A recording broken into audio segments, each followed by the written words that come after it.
Il y a donc sur cette partie, il n'y avait pas forcément beaucoup de questions sur ce que vous avez dit, mais ensuite on peut démarrer une conversation plus large. Il y avait juste une question autour de l'évaluation. Donc ça peut être Ok. Marlène, est-ce que vous avez prévu d'évaluer? Et peut-être une question plus large sur l'évaluation de la participation des patients partenaires euh, dans le TP, mais aussi dans d'autres projets de santé de façon générale. Pardonne-moi, Andrea, c'est l'évaluation de quoi? L'évaluation de Euh, La, l'activité, la, ques- la question, c'est donc, pensez-vous à évaluer ce programme dans lequel participent les patients partenaires pour montrer la valeur ajoutée? Ok. Mais donc, du coup, la question, je pense, écrit comme ça, est plutôt pour Marlène, mais du coup, je pense que la question peut aussi se poser plus largement sur l'évaluation de la participation des patients partenaires de façon générale. Ouais. Donc, Marlène, est-ce Marlène, que je ne sais pas si vous attaquez? spécifiquement vous avez Alors, c'est vrai qu'on a fait plutôt d'évaluation un peu plus en fin d'atelier, quand on a un atelier avec le patient partenaire, on fait un peu une évaluation à chaud du ressenti, un tour de table, savoir ce qu'ont ressenti les patients. Mais pour l'instant, je n'ai pas formalisé euh, quelque chose sur effectivement l'apport du patient partenaire. C'est quelque chose que j'envisage de faire, mais qui n'est pas formalisé actuellement. C'est plutôt le ressenti patient. On a des commentaires des fois dans la question de satisfaction qui disent que c'est bien cet atelier, tout ça, mais c'est pas valorisé de façon voilà, très formalisée pour l'instant. En éducation thérapeutique, ça fait longtemps que l'apport patient, de patients qui interviennent soit dans la construction, soit dans la construction, soit dans l'animation, soit les deux, et constitue une valeur ajoutée, quoi. Les gens adorent, quoi. C'est un élément. Et voilà, quoi. Ils ont vraiment l'impression que le programme a été construit avec des gens qui vivent les enjeux auxquels ils sont confrontés. Et donc, ça constitue, quoi, toutes les évaluations sont extrêmement favorables à ça, mais que ce soit dans le TP ou alors dans le soin, l'organisation des soins, quoi. L'intervention des patients partenaires, évidemment, est quoi, ça fait d'une certaine manière, la preuve n'est plus à apporter sur cet enjeu-là. Et ensuite, il y avait une question, peut-être Nathalie, tu veux prendre la parole. Tu avais posé une question sur les compétences qui font partie de la formation 40 heures et certaines compétences dont Thomas parlait dans sa présentation n'étaient pas forcément les compétences qui sont explorées dans la formation 40 heures. Je ne sais pas si je traduis bien ta question. Je ne sais pas si Nathalie est encore là.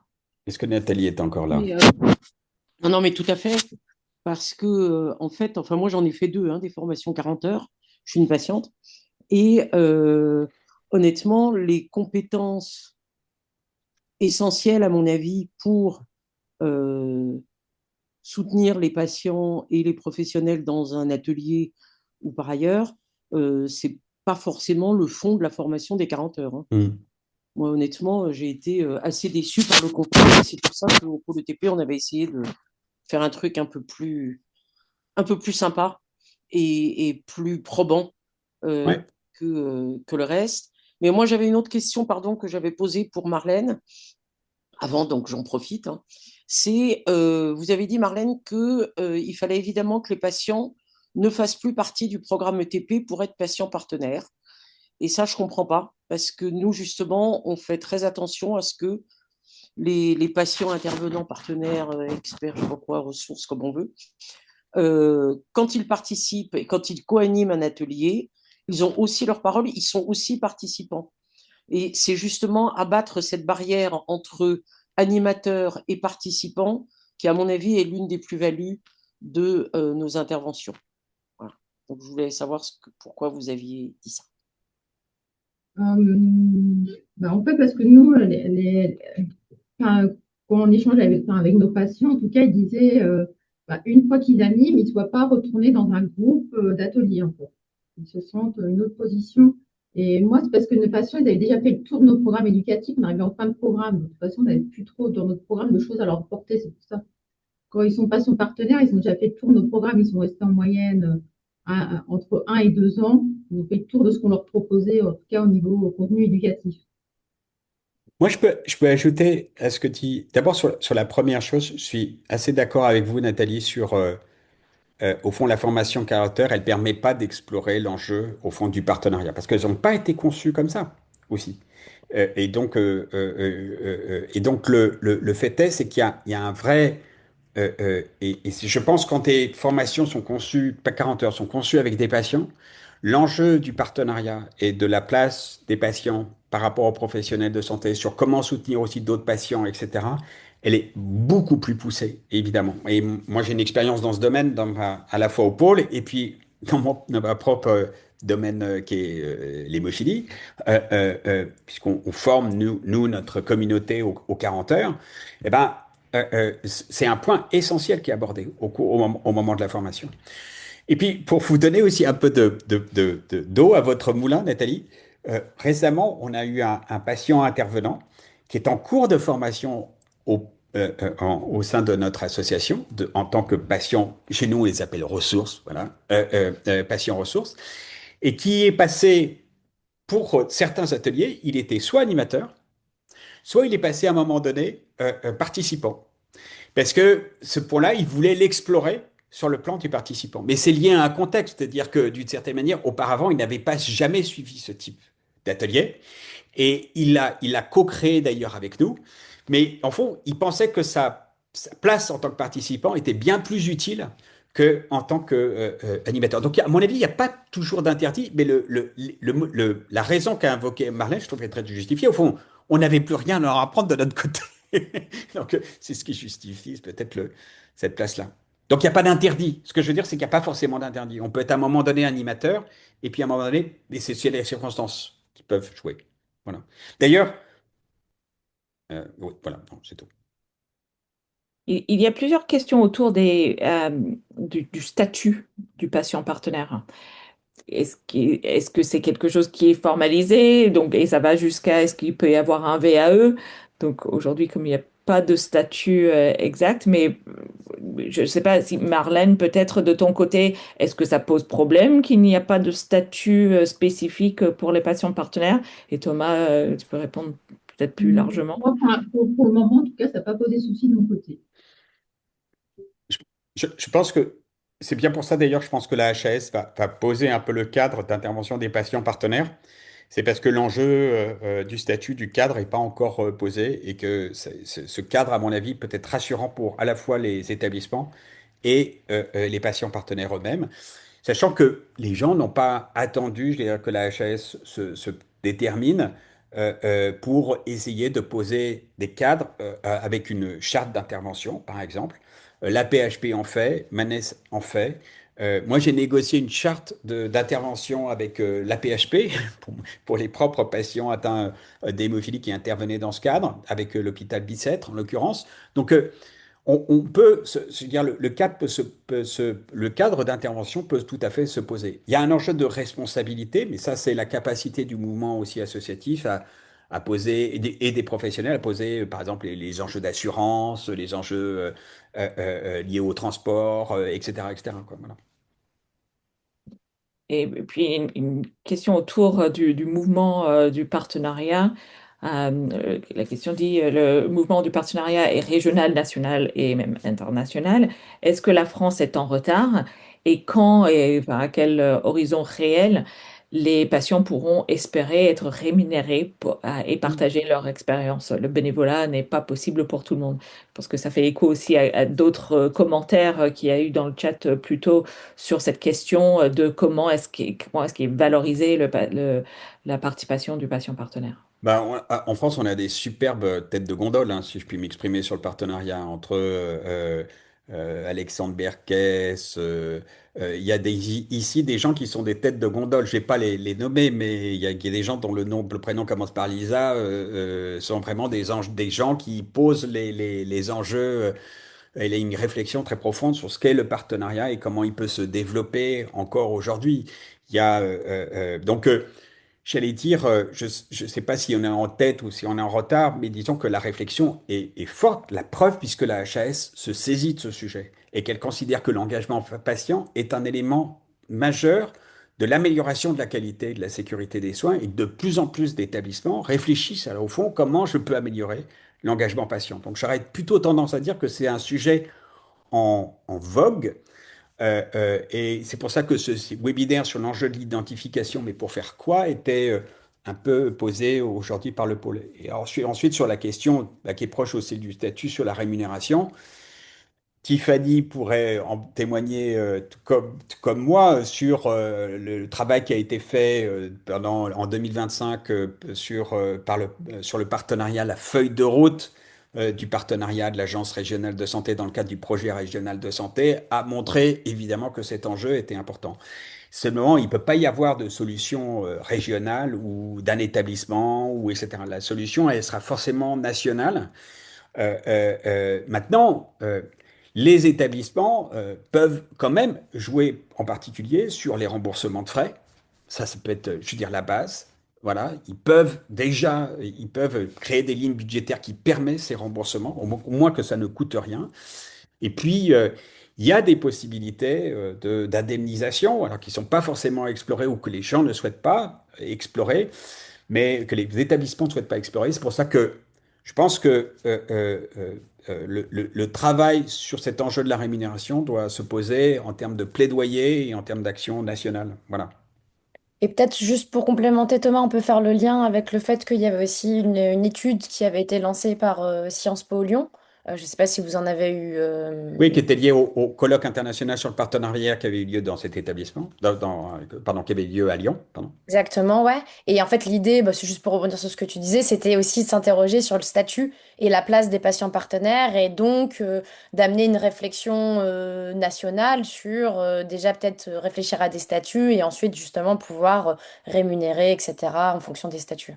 Donc voilà, il y a plusieurs régions qui sont dans cette réflexion. On a vu aussi que l'Occitanie avait lancé un appel d'offres. Enfin, il y a pas mal de régions qui sont sur ces sujets-là. Et donc l'idée, ça serait aussi de pouvoir partager un peu tout ce qui s'est fait en région pour le faire remonter au national pour essayer d'avoir quelque chose qui bouge effectivement à ce niveau-là. Mm. OK? Patricia, tu as levé la main. Oui, bonjour. Je voulais savoir par rapport à ce que dit Tiffany et cette étude de Sciences Po Lyon, c'est récent ou ça date? Lyon, Non, c'est récent. C'est récent. c'est 2024. Ah oui, Je peux essayer de vous le retrouver. Je vais essayer de regarder Oh, si mais je peux sur vous le Internet, vous retrouver. tapez Sciences Po Léo Partenariat, je pense que vous allez trouver, hein. Ouais. Sciences Po Lyon. C'était lancé en 2024, mais ça a continué sur. Ouais, Enfin, l'étude Ah, mais se t'as faisait raison, sur un an. 2025. Oui, oui, sur Ah 2025, c'est oui, peut-être oui, 2025. Donc ouais, c'est c'est très très récent. récent. C'est très c'est très récent. récent. Ah oui, d'accord, c'est intéressant. Et l'idée, c'était voilà, ils ont fait une enquête, ils ont interviewé pas mal de gens experts, pas mal de noms qu'a cité Thomas sur des gens, voilà, qui ont déjà travaillé sur le partenariat. Et l'idée, c'était de compiler ces informations et de les faire remonter au niveau national pour essayer de faire bouger les lignes, quoi. Donc voilà, ça va aussi dans cette dynamique. Et d'ailleurs, ça va aussi dans la dynamique de la certification des établissements de santé, qui depuis très récemment intègre la participation des usagers et des patients. Ouais, vous voyez, donc cette démarche, elle est globale et elle n'est pas que en ETP, elle est en santé au sens large. Je pense sur le point, je pense que tout comme le partenariat améliore les actions éducatives, le partenariat améliore les organisations de soins, améliore la qualité, la sécurité des soins. C'est bien pour ça qu'il y a, sans aucun doute, il faut pousser sur ces enjeux-là au sein des établissements, qu'ils soient dans le sanitaire ou dans le médico-social. Quoi, je veux dire que je l'ai pas forcément noté, je crois que je l'ai noté, mais je l'ai pas forcément dit à l'écrit. Mais le partenariat, c'est valable aussi pour les personnes qui peuvent s'intégrer dans des démarches de partenariat et elles connaissent souvent aussi bien mieux concrètement ce que ça veut dire que d'être ce partenariat entre soignants et entre accompagnants, structures d'accompagnement, que les personnes en situation de handicap, au fond, peuvent être tout à fait, alors pas des patients, ils se définiront pas comme ça, mais comme des personnes accompagnées, partenaires. Je ne sais pas si c'est le bon mot, mais en tout cas qui peuvent être très utiles à des organisations pour essayer que le service de santé qu'elles apportent, que l'accompagnement qu'elles apportent soit amélioré et corresponde plus aux besoins des personnes. Voilà. Oui, Il y avait Patricia. Patricia, oui, à nous. Oui, Ouais. moi, c'est par rapport à ce que vous dites, Thomas. Est-ce que dans les associations, par exemple, il peut y avoir justement des patients partenaires qui pourraient justement vraiment créer un partenariat aussi avec comment dire, les institutions, hôpitaux, etc., qui sont autour de l'association? Ben, je pense que c'est ce que j'ai essayé de dire au tout début, c'est-à-dire que les associations, ça fait partie des espaces où on peut identifier des patients partenaires. Et qui peuvent être utiles parce que ils ont la force des mouvements associatifs, c'est de pas simplement être sur un savoir expérientiel individuel, mais c'est d'avoir le cumul de tous les savoirs Oui, expérientiels individuels qu'elles ont rassemblés et qui sont comme un creuset au fond d'identification des besoins de toute une communauté. C'est la force des mouvements associatifs parce que les gens, en se rencontrant, au fond, d'une certaine manière, confortent, valident, invalident, ajustent au fond ce que sont leurs savoirs expérientiels. C'est la force des communautés comme celle-là. Et donc, travailler avec des mouvements associatifs, évidemment, c'est un élément important c'est un élément important, j'allais dire, dans le travail partenarial. Mais il y a des patients partenaires qui ne sont pas membres de mouvements associatifs, qui sont très utiles dans des enjeux de partenariat, en particulier sur des expériences de soins spécifiques dans les établissements, etc., ou dans des actions autour des actions éducatives. Il y a beaucoup d'associations en ETP qui travaillent le TPI. Je pense à évidemment la Fédération française des diabétiques, je pense à l'AFA, je pense à l'AFA, c'est l'association des Mickey, quoi, j'ai un trou, excusez-moi, Crohn et ouais, la maladie de Crohn, voilà, mais aide évidemment à aussi beaucoup de patients dans lesquels on peut s'appuyer sur leur savoir expérientiel, tant des personnes que des proches, euh, euh, sur les hépatites, sur l'insuffisance rénale. Je peux toutes les citer. Il y a quasiment toutes les plus grandes associations, et parfois même des petites, ont pu développer, au fond, et forment des patients en capacité d'intervenir auprès des établissements, en éducation thérapeutique en particulier. Alors, ensuite, sur d'autres sujets, ben, oui, bien sûr, que quand les établissements peuvent tout à fait les solliciter, à mon avis. Et oui, moi, Il y toi, avait Andrea, effectivement, que penses-tu de cela? Andrea, pardon? que penses-tu Je de disais, cela? et toi, Andrea, que penses-tu de tout cela? J'allais compléter aussi par rapport à ce que Thomas a dit. Effectivement, il y a beaucoup d'associations qui font qui ont des formations internes pour leurs patients en ETP et en accompagnement à l'autonomie en santé de façon plus générale. Et il y avait un peu aussi des questions autour de la formation en 40 heures dans le chat. Et c'est vrai que quand on fait partie d'une association qui n'est pas, qui n'a pas cette offre en interne, parfois on peut être un peu perdu et il n'y a pas forcément beaucoup d'offres qui sont disponibles pour les patients, qui seraient accessibles pour les patients. Donc il y a parfois il y a des équipes ou des établissements qui peuvent payer la formation des patients partenaires qui arrivent dans leur programme, etc. En tout cas, pour ce qui est les 40 heures pour des patients partenaires qui interviennent en ETP. Euh, mais pas tout le monde le fait, c'est pas toujours Hmm. évident. Donc, Tiffany en a touché quelques mots aussi dans le chat. Le Pôle ETP lance une formation de 40 heures là cette année où nous, on a un financement par l'Agence régionale de santé pour former un certain nombre de patients à chaque session. Et donc, du coup, les professionnels de santé paient leur formation continue, enfin, via leur formation continue, etc., dans leur participation à notre formation 40 heures, mais les patients peuvent s'inscrire gratuitement puisque c'est payé par l'extérieur. Tiffany, tu peux peut-être compléter. Ouais, on peut peut-être préciser. Alors ça, c'est pour... je vais préciser parce qu'on a déjà eu plein de questions. Donc c'est la l'ARS Île-de-France qui finance une partie des formations des patients. Donc ça sera pour des patients qui font de l'ETP en Île-de-France, avec des équipes d'Île-de-France. L'idée, c'est qu'on favorise les binômes patients professionnels qui veulent venir se former ensemble, puisque c'est la dynamique dont on vous a parlé pour valoriser la perspective patient. Et l'idée, c'est que les gens qui veulent participer à la formation, c'est des gens qui ont concrètement des projets de TP, qui sont dans des équipes, pas forcément à l'hôpital, hein, ça peut être en libéral, en lien avec des associations, voilà tout ce dont a parlé Thomas pendant sa présentation, avec un projet concret de TP. Donc n'hésitez pas à nous contacter. On va diffuser très prochainement la communication sur cette nouvelle offre. Et ensuite, l'idée, bah, ça serait de pouvoir permettre au plus grand nombre d'équipes de pouvoir former des patients et de pouvoir bah, les intégrer dans leurs équipes et animer avec eux de l'ETP.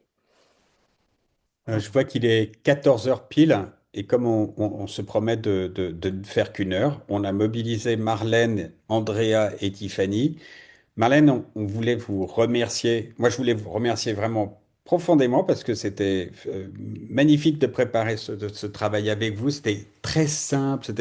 Voilà, quoi. Un grand merci à vous pour votre plus que votre participation, votre engagement à nos côtés pour travailler cette question difficile hein, d'identification des patients et au fond pour faire quoi. Mais merci d'avoir joué le jeu en tout cas.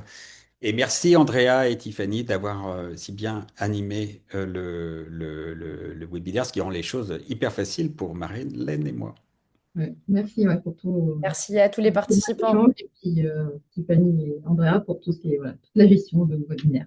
Merci Marlène. Donc vous retrouverez ce webinaire en podcast. On va partager ça dans notre newsletter et sur notre site internet. Et au vu des questions, ça nous donne des idées pour une suite autour de ce sujet qui anime tout le monde. Donc n'hésitez pas, voilà, si vous avez des idées, des remarques ou quoi, à nous envoyer un mail. On prend toujours en compte vos remarques. D'ailleurs, les thématiques, elles ont été choisies aussi avec vous. Et si vous êtes intéressé par la formation 40 heures, n'hésitez pas aussi à nous contacter directement sur nos mails ou via le site internet. On pourra tout à fait vous donner les informations et en discuter avec vous. Merci, à Merci bientôt. tout le monde.